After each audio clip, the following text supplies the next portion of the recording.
Right next to me is Flavie, and she studies in the management faculty of Montreal University, and he works in many non-for-profit organizations, including the Canadian Liver Foundation. If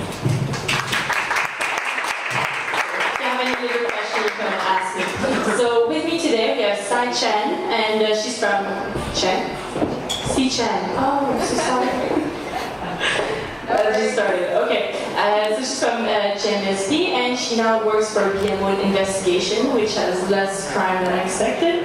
And she's also a professional MC for Chinese Ccyla, and she works with many not-for-profit as well. So. Thank you. It's awkward with just only one mic. We'll work with it.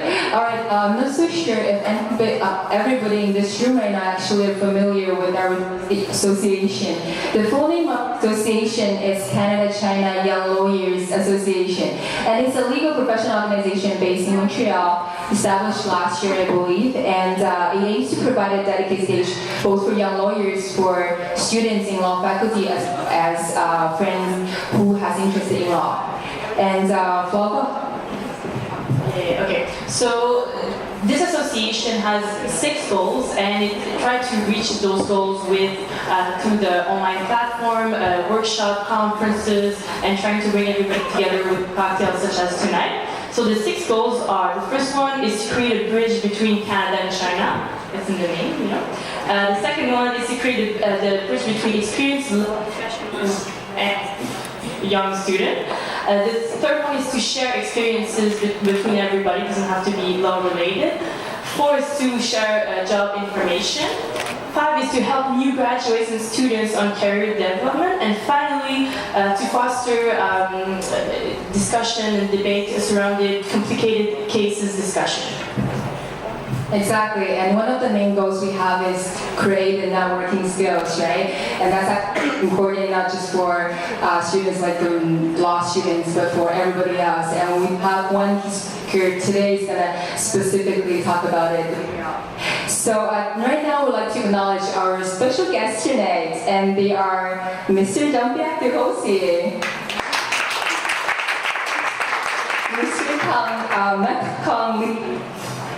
Kang Li is right there. Yeah, welcome. And next lady, my apologies if I don't pronounce your name right. It's Maître Ida Nguyen Bazi Ascot. Welcome. And Miss Jian Tang, she's right there in red. Welcome. Miss Dan Su, as well as Matt Paula de Michel. Welcome.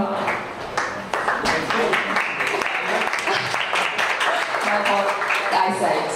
Welcome you all. And for media support, we just want to say thank you to Mrs. Su Xian, Vice General Editor and Senior Reporter for 7 Days. Thank you. I want to thank Thomas Wu, President of Met Chang Hui. And we finally want to thank Mr. Vincent Barr, President of the CCJCC, the China Junior Chamber of Commerce. Thank you all for joining us today. So actually, 加拿大中国青年律师协会呢是2013年成立的一个以法律为主的这样一个非营利组织，它旨在为青年律师、法律学生对法律感兴趣的朋友们呢提供一个合作以及交流的平台。在蒙特利尔其实有非常多有理想、有抱负的年轻人。而我认识的呢，赵建国就是其中的一位，他也是我们本协会的主席。那下面就让我们把话筒交给我们的赵主席来给我们说两句。Now please welcome the president of our association to give us a few words. Welcome.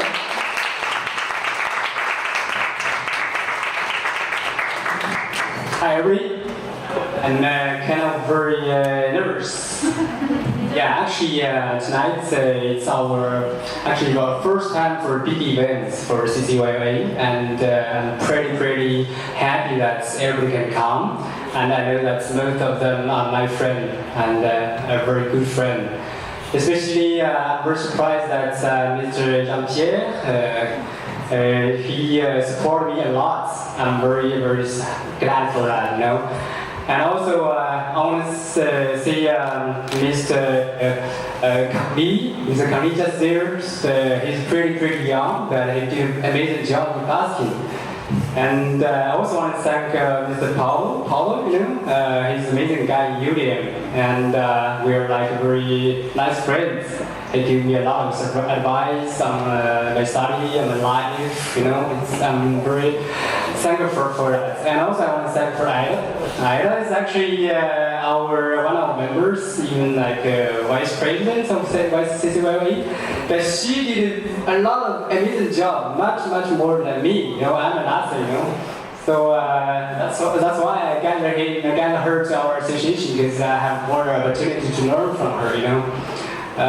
So I also want to thank Ms. Canda. Yes, it's too far there. Okay. She actually, you know, she's very sorry about this.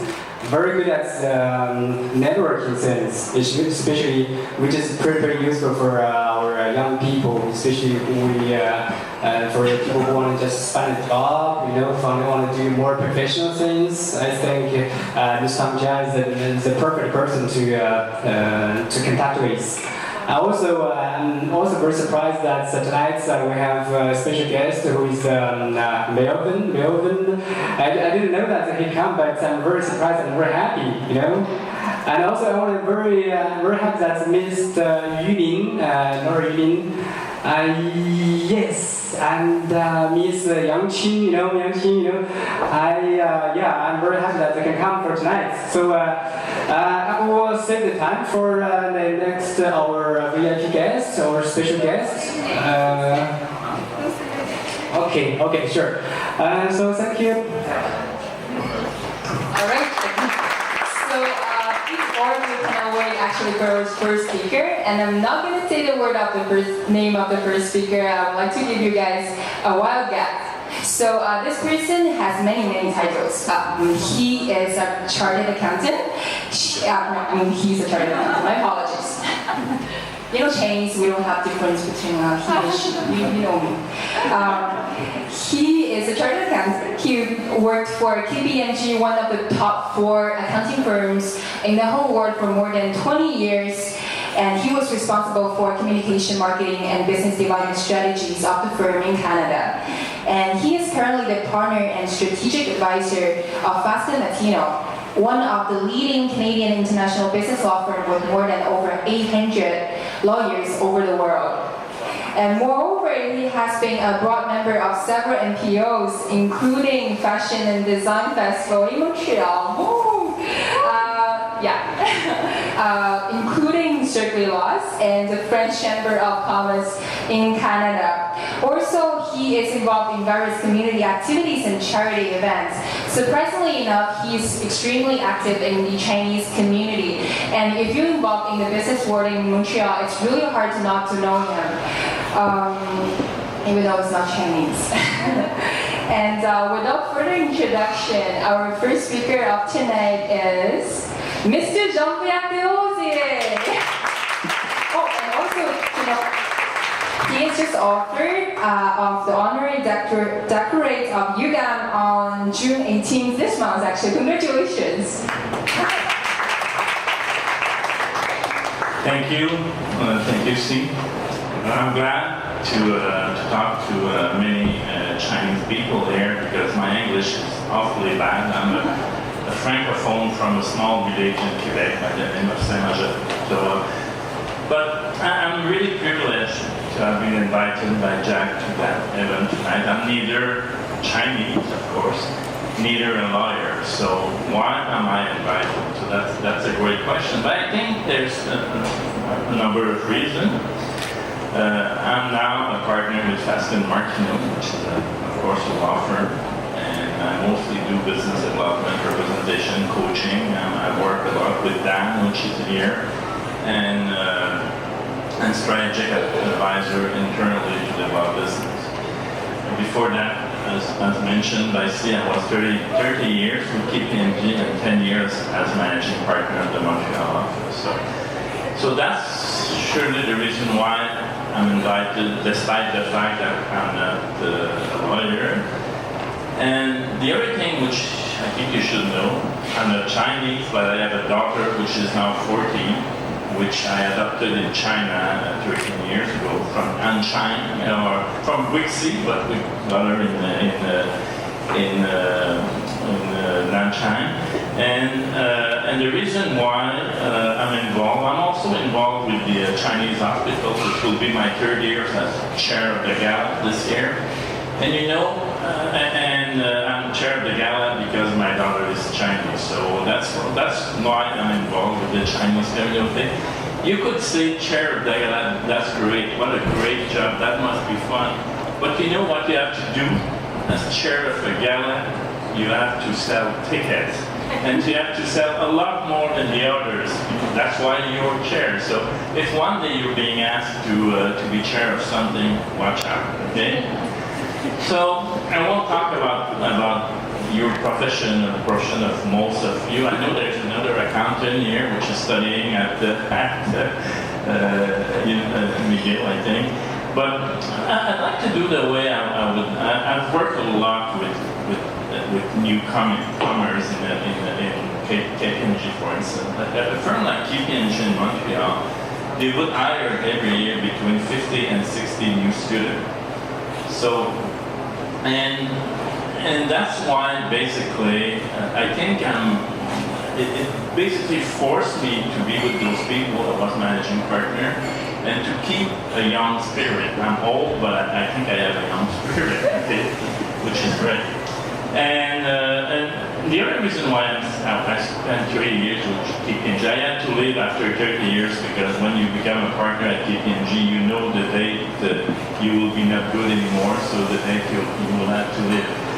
So the other reason why I really enjoy working in a professional service firm, it's the fact that your work is never routine, never. Either a law firm and a CA firm, you could arrive in the office on a Monday morning, you're already booked, and then a client calls you and you have a big acquisition, you have to fly in the US and all that, so you have to find a solution for your week, which are already there. So let's say what I'm telling to the student here, the youngster, the new lawyer, and a number of things. One of the things is there's nothing better than working hard.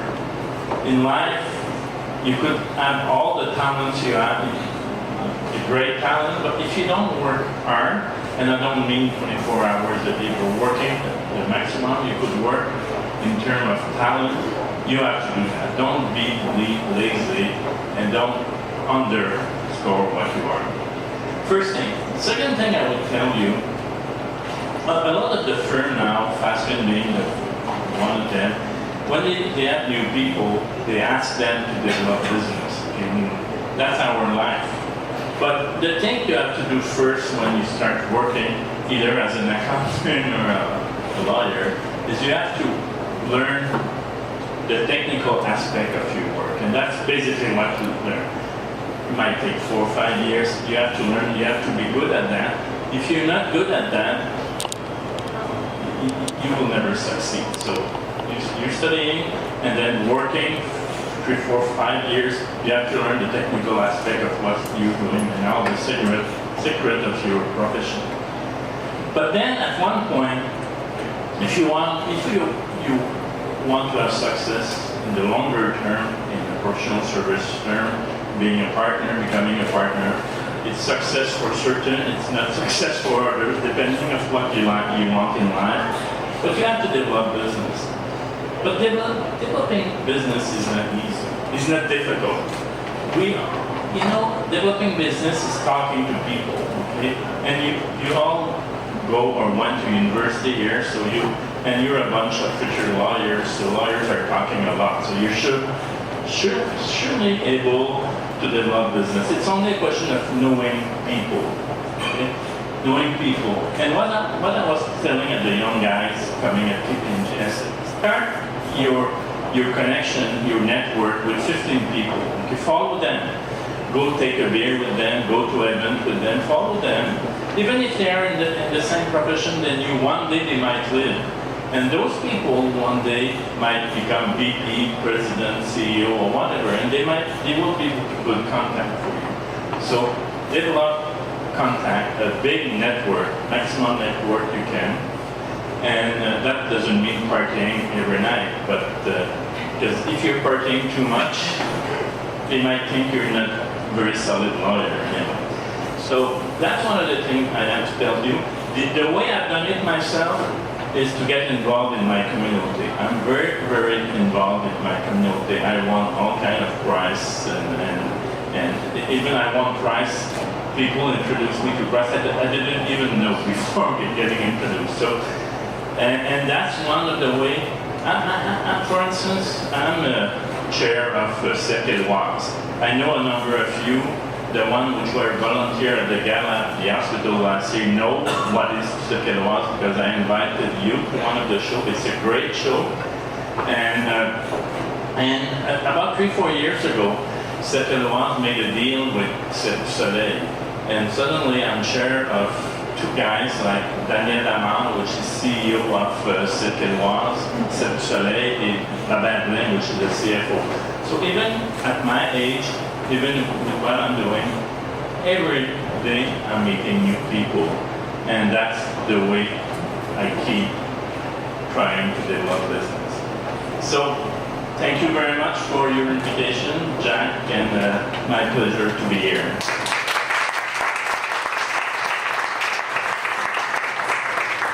So the next speaker, we're going to invite Mr. Maître Paolo De Michel. So just a little background on our next speaker. He's in charge of the development and alumni relations at the Faculty of Law of the University of Montreal, which means what he does in the day-to-day main responsibilities. He works with the Dean Guy Lefebvre in order to build relationships between the Faculty of Law and the various law firms and lawyers and jurists association in Canada. Developing new academics and research projects for the faculty and finding the funding for them. And finally, strengthening the relationships between the faculty and its alumni locally and around the world. So, please.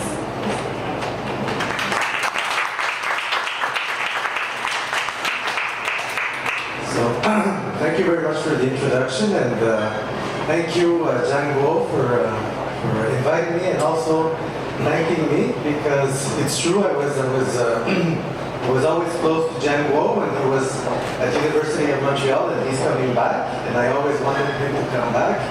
And that's how, basically, this is what I do with a lot of people. This is my daily work. I help people get ahead with their lives, with their careers, and keep the relationship with the Faculty of Law at the University of Montreal. We're the largest Faculty of Law in Quebec, maybe even in Canada. We're the best Faculty of Law, the best Francophone Faculty of Law in the world. We've graduated many students from the Chinese community. As you know, we have a program mostly for Chinese students. Nowadays, we have 200 Chinese lawyers who graduated from our school who work in China, and it's growing. Many of them, whom I see here today, are working in Montreal. So our responsibility, my responsibility at the University of Montreal, is to continue this work and to develop it even further, to make sure that our legal culture here in Quebec is influenced by the contributions of people from around the world, and that we can also go around the world and show our legal culture.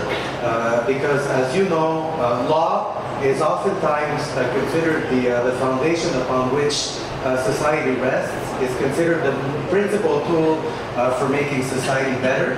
And so when we're training lawyers, we're training people not only who have a special ability in certain fields, who are going to be able to help their clients, to help build businesses, but we're also training people who have a commitment to society at large and to making things better. And we're not only content with training people we're training people to make our society better, but to make also other places around the world better too. And this is why it's very important that we develop all these relationships. So in Montreal, my main responsibility with the school is to make sure that the Faculty of Law is present in every ambit of legal practice. So for example, we have many associations of lawyers and we work with them. So I'm very proud of you because you started a Young Chinese Lawyers Association, but one day maybe the young part will be dropped and you'll be the Montreal Chinese Lawyers Association, and many of them will have been trained at the University of Montreal. And it's the same thing when I work with Jewish lawyers, when I work with the Italian lawyers, and when I work with the major law firms, with the major companies, there's always people from our faculty who work there. And these are people who started off as young people, like you. Sometimes they didn't know what they wanted to do in life. They chose law because law allowed them to pursue many kinds of interests. And then they became professionals, like Jean-Pierre said, and what they did, they developed a very important network, and eventually they became leaders in their field. And all that being said, they are still connected to the school that trained them. So it's very important that when they become important people, when they become successful people, they come back and they help other young people take the same path. And this, like I was saying earlier to Jane, this will be every single one of you. Every single one of you will acquire training, might get into law school or another profession, and eventually you will become leaders. And as you become leaders, you'll realize one thing, that you will have a lot of responsibilities with regards to your clients, but like Jean-Pierre is doing nowadays, a lot of responsibilities towards the community. People will look up to you, and people will seek your advice. You will be called on to make important decisions that will shape the way things are done. And so it's important that you maintain this commitment even when you get there, and that you are aware of this responsibility right now. When you start now, I'm very proud that you're all here because you've just started your involvement. And you will meet people, and you will meet people who can help you, but you will also meet people that you can help, right? So, for my part, I can be your connection I can be the connection between you and the University of Montreal, or the legal profession at large. Anything that you need, I think I can give you my card. You can always email me. You can always call me. Like I did for Django, my advice is always free, and I like to help, and I consider it actually one of my personal passions, to make sure that everybody succeeds to the best of their ability, and most of all that they realize their passions. So thank you very much, and thank you again for having us here.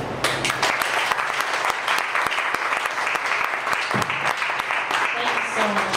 All right, so our next guest is we will invite Mr. Kang Lee to speak with us. He's an associate with Fasken, Martineau and Dumoulin, just like sir here. Mr. Kang Lee practices intellectual and property law, representing the firm's client in matters involving patents, trademarks, industrial design, trade secrets, and copyright. His practice focuses on patent litigation, including proceedings under the Patented Medicines Regulation. So I'll welcome him to the stage. Good evening, bonsoir, hello. Thank you, C's, thank you, Jack. It's a great event. Just a personal anecdote, growing up, I'm a Montreal native. I was born in South Korea. I'm not Chinese, but I'm very much Asian inside. Growing up in Montreal, the Asian community generally was very small, if you will, for lack of a better word. So in my neighborhood, in my environment, everybody stayed together. Everybody tried to kind of blend in, and everybody tried their best to start these type of events. And it was very difficult in the sense that there wasn't enough of us. But now I see with the resurgence of interest in Asia and all that, these events and multiple events, YCPA among others, and it's a great thing to see. Generally on my side, I practice, as mentioned, intellectual property at Fasken Martineau. I heed the advice as well as Jean-Pierre about business development. Actually, I just recently joined Fasken, so I am very much know what Jean-Pierre is talking about when Fasken encourages business development, encourages young lawyers, juniors, associates to get involved in the community, and be more than your world. The world is so large, not only in Montreal, but there's so many people you can meet from today, from outside, from other events. And you should never limit yourself to thinking you're comfortable just being where you are. There's so much to learn and so many people to meet, so many perspectives to see.